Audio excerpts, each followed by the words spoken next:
What's going on, y'all? It's your girl Zoe back with yet another video. Welcome back to my channel, Dear You by Me.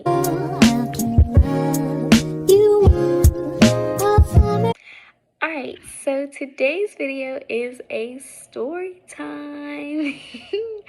This is a story about how I got locked up.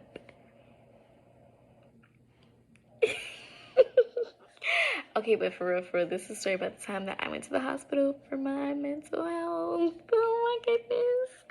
I can laugh about it now, you guys, but back then when it was happening, that joke was not funny. So the year is 2020. It is November 30th. It happened literally on my friend's birthday. I remember that I had gone out. We had drinks. I remember she told me this huge announcement, and I remember we had drinks, and I probably had a little too much to drink, and then I ended up having therapy after I had the drinks. And anybody knows the kind of once you drink, you are open to a lot of things, and drunk minds speak very sober thoughts. So I'm talking to my therapist, and I'm like, yeah, I feel this way. I want to kill myself. I just want to take these pills and go to sleep, right? But genuinely, I really wanted to go to sleep. Though I had just said, yeah, I want to kill myself, but when I said I'm going to take these pills so I can go to sleep, I genuinely wanted to go to sleep. Like, y'all know how it be after y'all drink. You be wanting to go to sleep. So I was like, yeah, I'm ready to go to sleep. Like, you know what I'm saying? So I told him all of this, and not thinking too much of it, I'm just like, it'll be whatever. And so, y'all, I didn't even take the medication because partially, you're not supposed to drink and take your medication at the same time. They're counteractive. Because drugs are antidepressants, right? And alcohol is a depressant. So they're just canceling each other out. So, it's not that smart. Like, if you kind of go over your limit, it's not really a point to take the medication because you're just putting an X right through it. So I decided that night that I wasn't going to take my medication. I was just going to go to bed. So I get in my bed and I go to sleep. We had that conversation. We had it like later in the evening, maybe around like 8 or 9. And y'all know it got dark outside quick. So I remember that happened. And so then the next thing I know, I get this phone call, and it's an 804 number. And I'm like, let me just answer it. I don't know why. I was thinking that a parent was calling me that late at night, like one of the parents of my students. And so the lady on the line is like, yeah, is this Zoe? And I'm like, yeah, this is she. And she's like, yeah, well, the police are on their way to your door to do a wellness check. And I'm like, the police? I'm like, okay. And she was like, yeah, we're just going to stay on the line with you until they get back to your door. And I'm like, okay. Mind you, y'all, I'm just waking up. I got my bonnet on, and I got this t-shirt on. I don't even have no pants. Like, sleep, okay? My puppy in the back shaking his little butt and all this stuff, like, because he's like awake and stuff. So the police gets to the door, and I tell the lady, I'm like, yeah, they're here. So hang up with her. 2 cops enter, a black cop and a white cop. And the black cop was like, you didn't hear us knocking? I'm like, no, we're sleeping. And they were like, we're banging. Your roommate didn't hear us? I'm like, no. Because one thing about my roommate, y'all, that girl will sleep through anything. Okay, I was about to say she could sleep through Jesus coming back, but I need her to make it there, okay? So she won't sleep through that. But seriously though, she can sleep through anything. So, and my room is in the back. So I was like, no, I didn't hear nothing. So that happens. And so they're talking to me, and they're like, yeah, what's your name? When's your birthday? Social. I'm like, can y'all take me to dinner first? Okay, y'all asking a lot of questions. Asking all them questions. But no, so I give them the information, and they're like, yeah, well, what pills did you take? And I'm like, I didn't take anything. And they're like, well, what pills were you gonna take or whatever? So I go in my room and I pull out all the pills that I was gonna take, which are my prescribed pills. And before I even get to that, I wasn't even about to like overdose or like OD. I was gonna take, so usually I take 150 milligrams of Zoloft, and I take 5 milligrams of Abilify. I wasn't on Abilify at the time. I was just on the Zoloft. So I was going to take 2 pills of that, which would be 300, which honestly isn't bad because my psychiatrist told me that I can take 300 when it's that time of the month. And then I was going to take 1 or 2 of hydroxyzine, which is a medication for anxiety and calming you down, stuff like that. So I pull those pills out and I bring them to the police officer. He looks over them and stuff like that. And then they're like, well, do you want to go to the hospital or something like that? And I was like, no. Like, for what? I didn't take anything. I'm fine. I want to go to bed. I want to go back to bed. Like, I'm sitting on the couch with no pants on, y'all, with my shirt and my bonnet, ready to go back to bed. And so they're like, okay, so they get on the phone with RBHA, which is the Richmond Behavior Health Authority.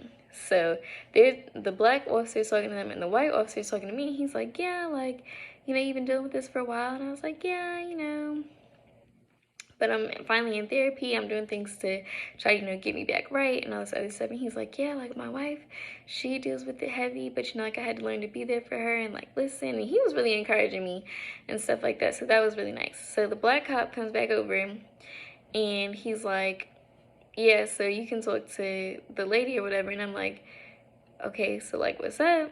And she was just like, do you want to go to the hospital? And I was like, no. And she was like, well, is there anyone, like, basically that can kind of, like, watch you type deal? And remember, y'all, hindsight is always 2020. Okay? It's always 2020. Because I should have gone and just woke Sierra up and been like, girl, the police is trying to take me away. Tell them no. Tell them no. Tell them no, okay? But I didn't. So, because I really didn't want to wake her up. Like, I was already kind of embarrassed because, like, bro, the police were at my door because I told my therapist that I was going to kill myself because I wanted to go to sleep. Whole mess. So, the end result was I basically said to the cop, I don't see that you're going to leave me here, so let me go put on some pants. So, I go in my room, put on some sweatpants, grab my phone charger, grab my wallet, grab my keys, and I left out with those officers. So I'm headed toward their car. I'm walking out. In my head, I'm thinking, yo, like, what the heck did I get myself into? I'm so nervous, y'all. Like, I'm shaking in my boots. Like, I have never had this kind of running with the police. Like, we all done had our fair share of being stopped, you know, by the cops for, like, speeding or, like, whatever. Like, I've gotten tickets, you know what I'm saying? But, like, never an encounter like this. So I'm, like, freaking out. I'm like, yo, what the heck is going on? So we get outside.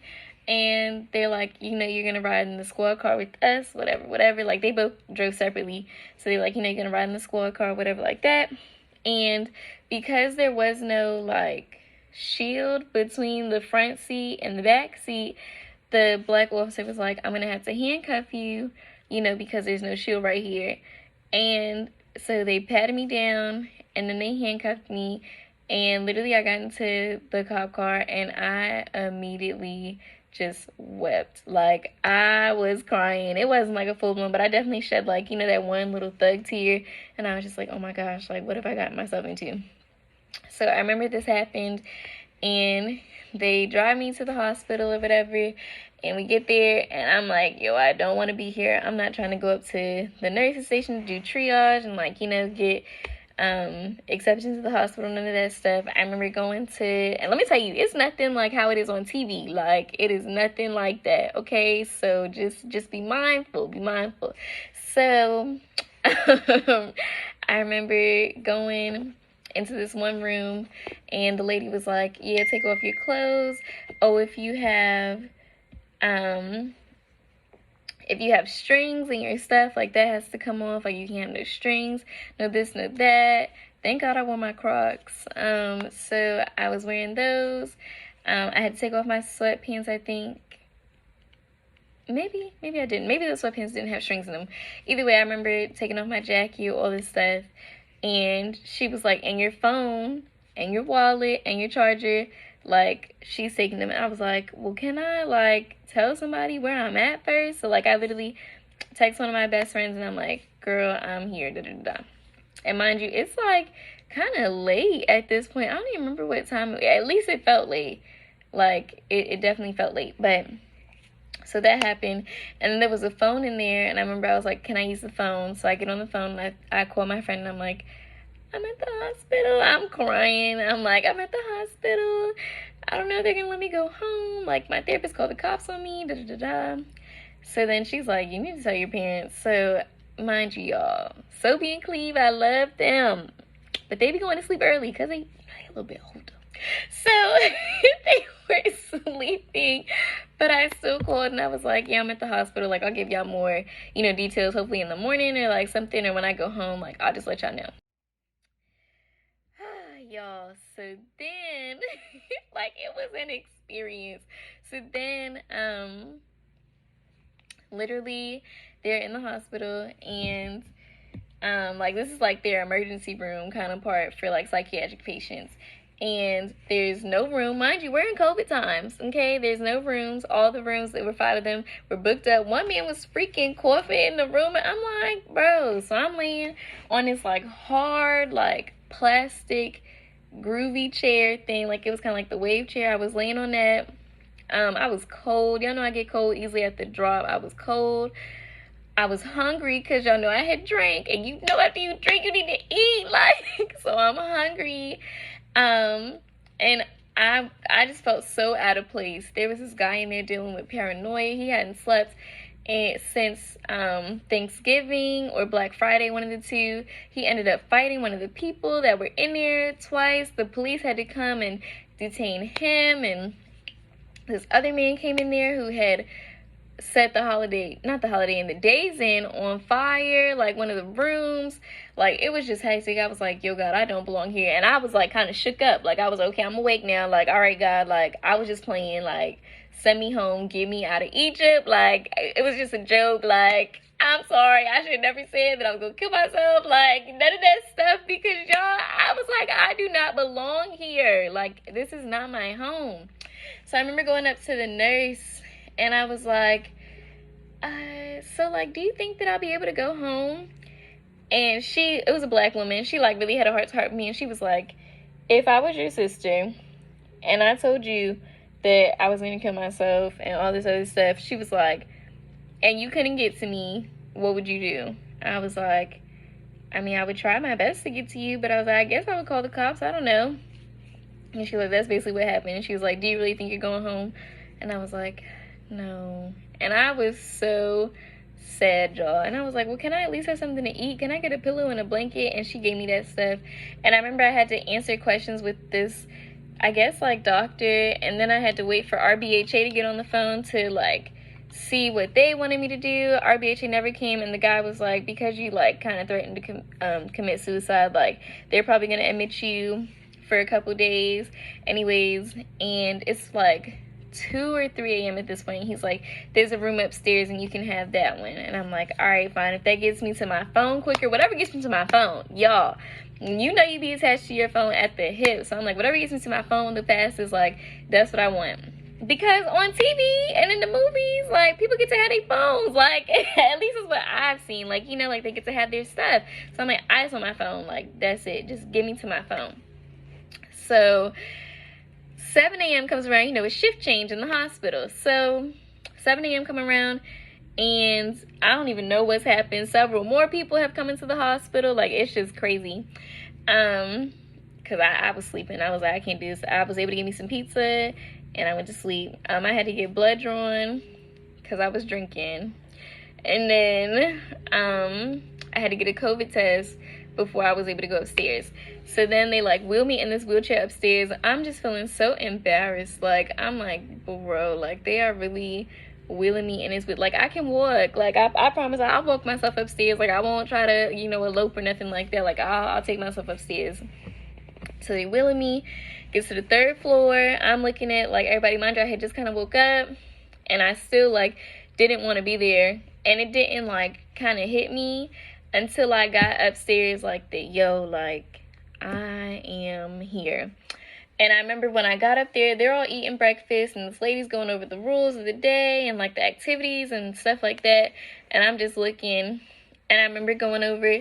Shout out to my nurse though. That was my lady. But there was this black woman and this Indian woman, and they were like right below the nurses, like the care partners, and they're asking me a whole bunch of questions, and I'm not answering a single one because I'm like, I don't belong here. Like, I need to go home. Like, it's now the morning time. I did my due diligence, like, send me home. So I'm not answering none of their questions. Like, I'm not even telling them my name, my birthday, like, none of this stuff. Like, I'm just not answering. And then my nurse came over, and she was the one that kind of got me to talking. And the black lady was like, the faster you talk, like, you know, the faster you'll be able to, like, kind of go and stuff like that. So I was just like, all right, well, like, my name, birthday, all this stuff, how I was feeling with medication I was on, blah, blah, blah. And then, the Indian young lady was like, yeah, here's your phone. You can write down some numbers so that you can call people.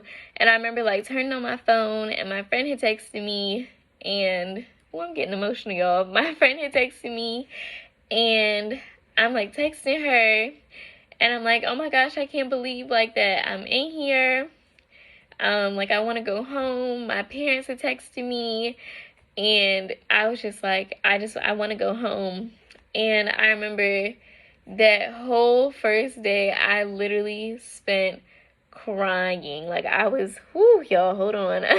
I spent, like, that whole time just, like, weeping. I was so sad.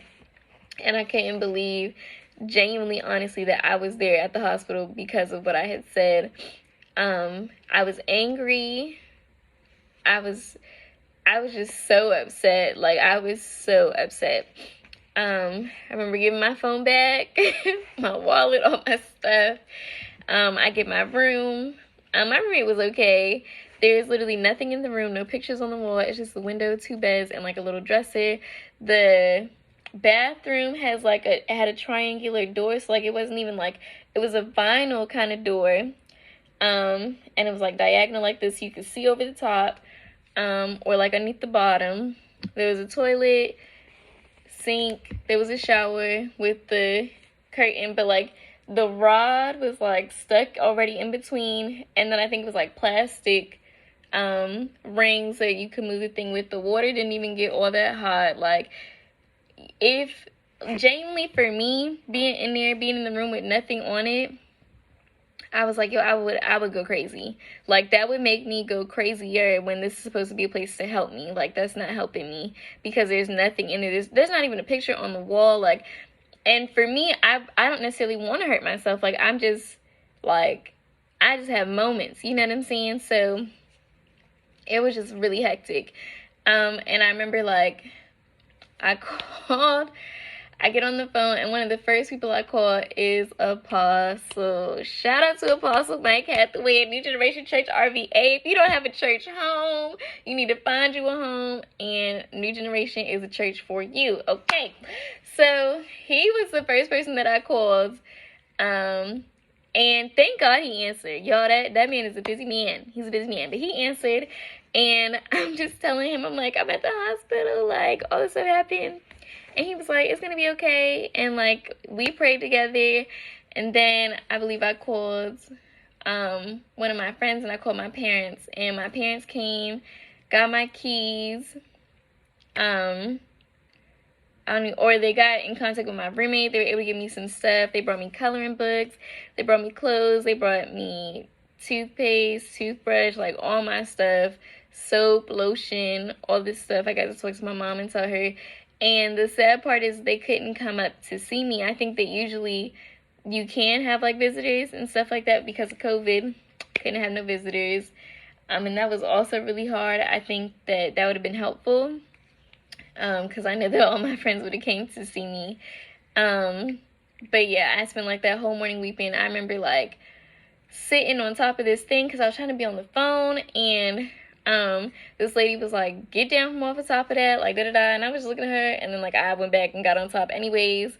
It's so many rules. It's just a lot of rules. Like, you can't do what you want to do, in there. Like, they have rules. The phone cuts off at a certain time. Like, I felt like I was in jail. The phone cuts off during group session time, so it's like therapy time. Like, there's group therapy, group yoga, there was art therapy one day. I was up in there, okay, painting, like I was killing it. What other groups? There was, you could also just hang out in that group room. There was a TV in there, but the TV had to be off during group time and the phones were off, like I said. So that was for like a good chunk of the day. But they were on like during lunchtime and stuff like that and dinner time.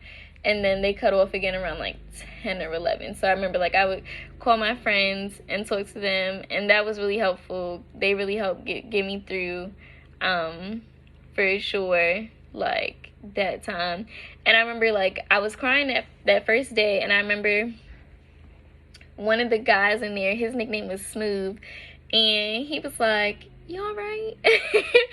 And like that kind of made me like start crying a little more, but I was like, yeah, like I'm good. And he was like, I seen you crying earlier, like I just want to make sure like that you was okay, like, you know, it's cool people in here, like you'll be all right, like the nurses and stuff like that are pretty nice, like it's real chill. So I ended up making friends with, these are all nicknames, but I made friends with Old Lady, Military Girl, Smooth, Old Man, White Girl, and I think that was it.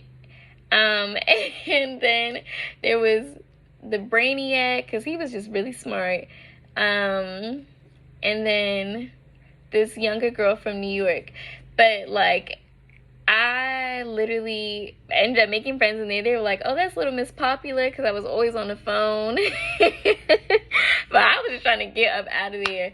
I remember that first night that we were in here, someone was talking. I don't know if it was Old Man or what, but I ended up leading our table in prayer, and we just prayed for like each other and just strength to get through. And it was just crazy because like God could use me. And this nurse, swear he was an angel, because I never saw him again.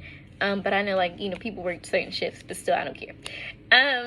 This African man, he came to my room that night, that first night there, and he was like, you know what to do. He was like, you have it already on the inside of you. He was like, you have faith, and you need to just believe and pray that God is going to get you out of what you're going through.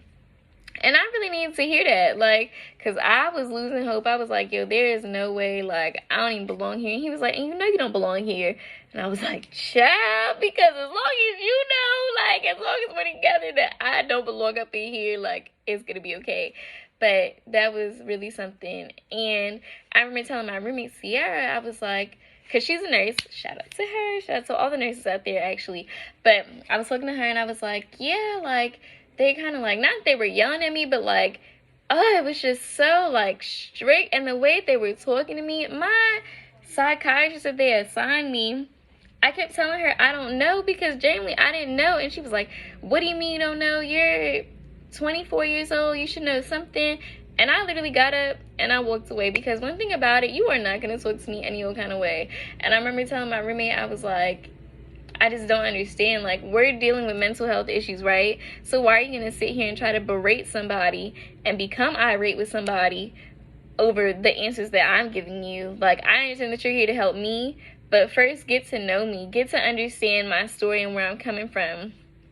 And my social worker actually did a really good job of that, and she made sure that I was okay and things like that. And my nurse, I mean, shout out to my nurse, Dottie, that woman of God.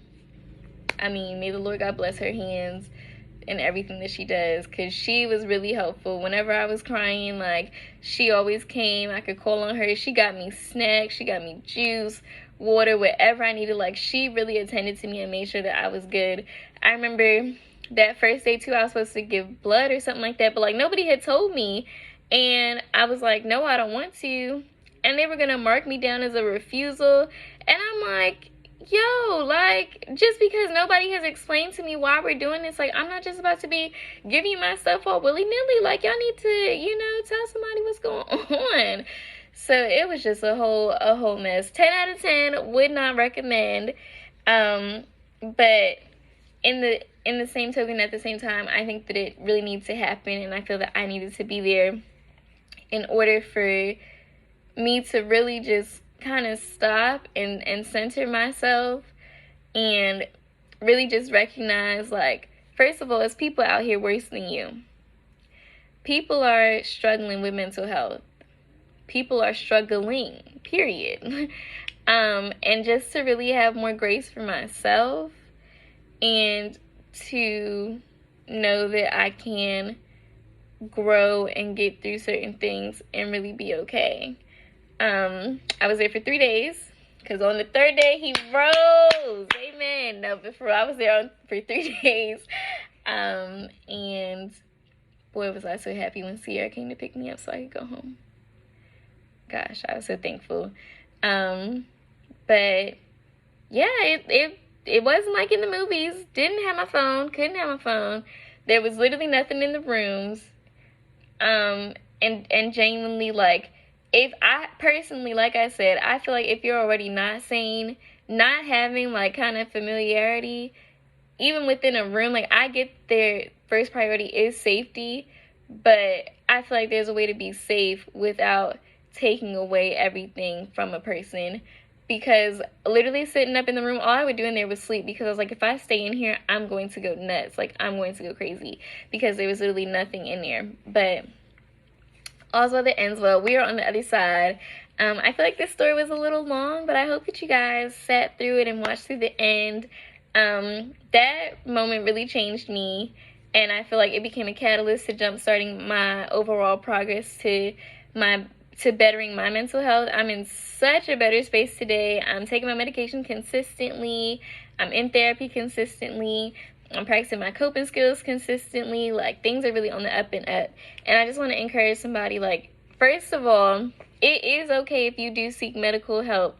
Like, if you do go to the hospital or anything like that, do what is best for you. If you are in that crisis situation and you know you about to go drive yourself to Belle Isle and go jump, that's a story for another day. But if you feel like that's what you're going to do, please get help.